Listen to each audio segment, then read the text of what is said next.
In a previous video, we've been talking about what I call the fundamental values.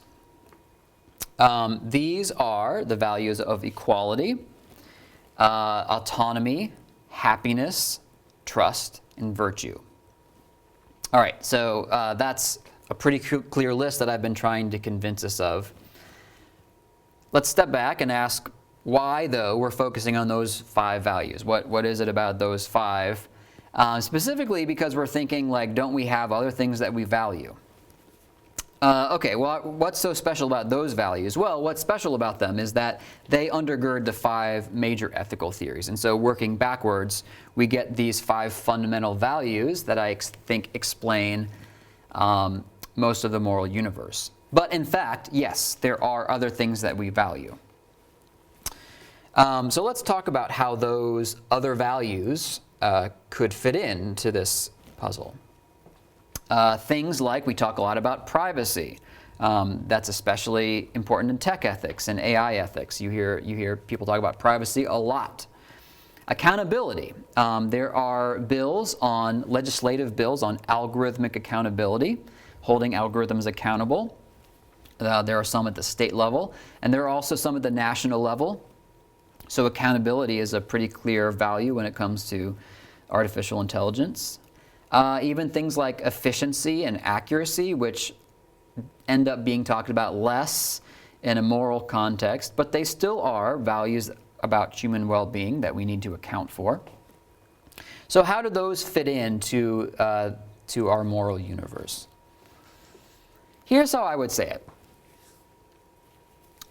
Those values, and anything that is a genuine human value that really moves the needle in terms of human well-being, is either going to be one of those 5 or is going to be related to one of those 5 in some way.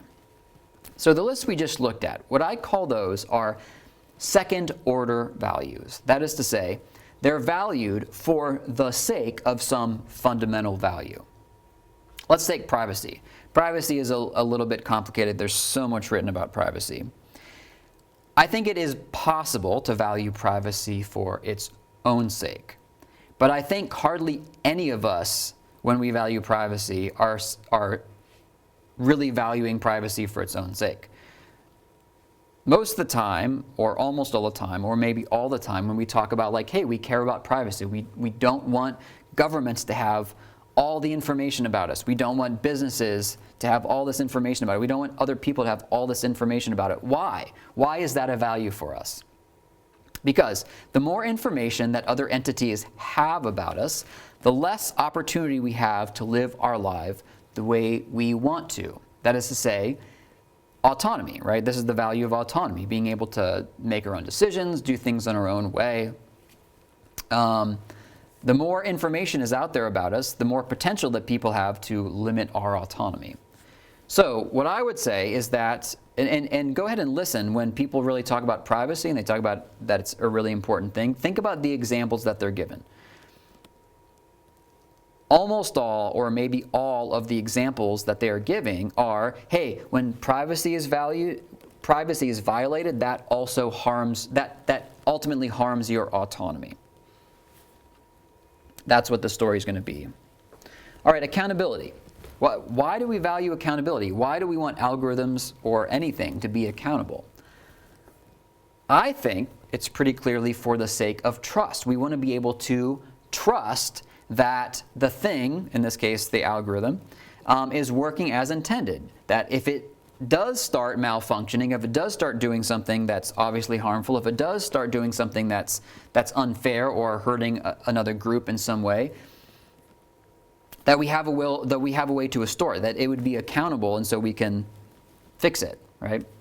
We want to be able to trust it in the end. I think it's about trust. When we talk about efficiency and accuracy, again, in a moral context, those things tend to be talked about less often. But we still do want things that work well, that work the way they're intended, that work efficiently, that actually get to the bottom of the problem for the sake of happiness. Okay?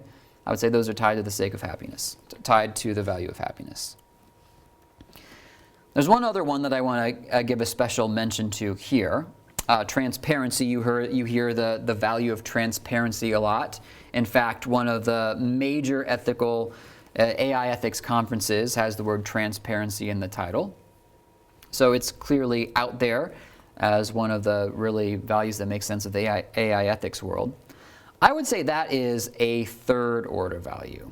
And what I mean by that is transparency is a means to an end of accountability, but accountability itself is a second order value, right? Because accountability is for the sake of trust, okay? And I think it's useful to think about it that way, because I am convinced that transparency it's a little bit of a confusing concept.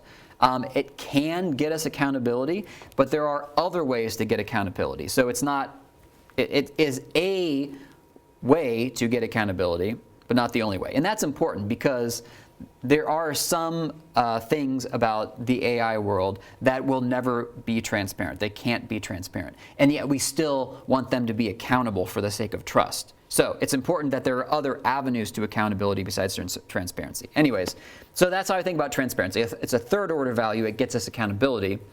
But accountability we ultimately want for the sake of trust.